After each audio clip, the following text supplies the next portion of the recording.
பின்பு இயேசு பிலிப்பு சசரியாவின் திசைகளில் வந்தபோது தம்முடைய சீஷரை நோக்கி, மனுஷ்குமாரன் ஆகிய என்னை ஜனங்கள் யார் என்று சொல்லுகிறார்கள் என்று கேட்டார். அதற்கு அவர்கள், சிலர் உம்மை யோவான் ஸ்நானன் என்றும், சிலர் எலியா என்றும், வேறு சிலர் எரேமியா அல்லது தீர்க்கதரிசிகளில் ஒருவர் என்றும் சொல்லுகிறார்கள் என்றார்கள். அப்பொழுது அவர், நீங்கள் என்னை யார் என்று சொல்லுகிறீர்கள் என்று கேட்டார்.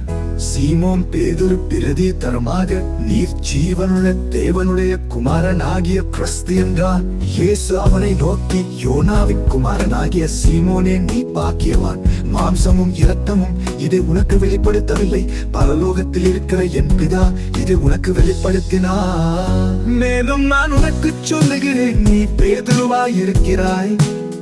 இந்த கல்லின் மேல் என் சபையை கட்டுவேன், பாதாளத்தின் வாசல்கள் அதை மேற்கொள்வதில்லை.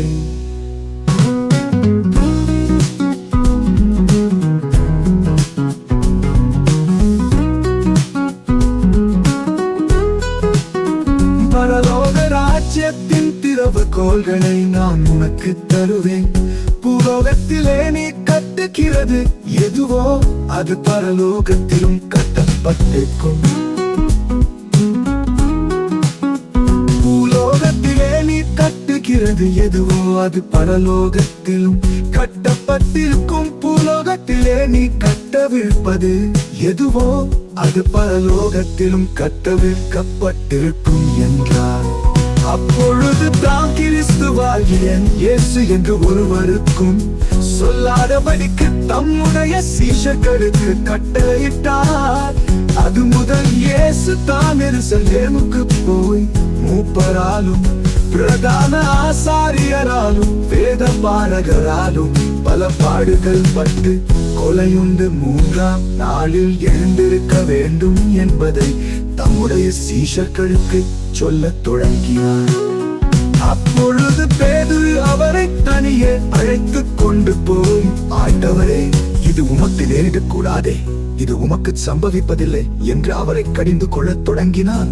அவரோ திரும்பி பேதுருவை பார்த்து, எனக்கு பின்னாக போ சாத்தானே, நீ எனக்கு இடரலாயிருக்கிறாய். தேவனுக்கு ஏற்றவைகளை சிந்தியாமல் மனுஷருக்கு ஏற்றவைகளை சிந்திக்கிறாய் என்றார். அப்பொழுது இயேசு தம்முடைய சீஷர்களை நோக்கி, ஒருவன் என்னை பின்பற்றி வர விரும்பினால் அவன் தன்னைத்தான் வெறுத்து தன் சிலுவையை எடுத்துக்கொண்டு என்னை பின்பற்ற கடவன். தன் ஜீவனை ரட்சிக்க விரும்புகிறவன் அதை இழந்து போவான். என் நிமித்தமாக தன் ஜீவனை இழந்து போகிறவன் அதை கண்டடைவான். மனுஷன் உலகம் முழுவதையும் ஆதாயப்படுத்திக் கொண்டாலும் தன் ஜீவனை நஷ்டப்படுத்தினான் அவனுக்கு லாபம் என்ன? மனுஷன் தன் ஜீவனுக்கு ஈடாக எண்ணத்தை கொடுப்பான். மனுஷகுமாரன் தம்முடைய பிதாவின் மகிமை பொருந்தினவராய் தம்முடைய தூதரோடும் கூட வருவார். அப்பொழுது அவனவன் கிரியைக்கு தக்கதாக அவனவனுக்கு பலனளிப்பார். இங்கே நிற்கிறவர்கள் சிலர் மனுஷகுமாரன் தம்முடைய ராஜ்யத்தில் வருவதை காணும் மரணத்தை ருசி பார்ப்பதில்லை என்று மெய்யாகவே உங்களுக்கு சொல்லுகிறேன் என்றார்.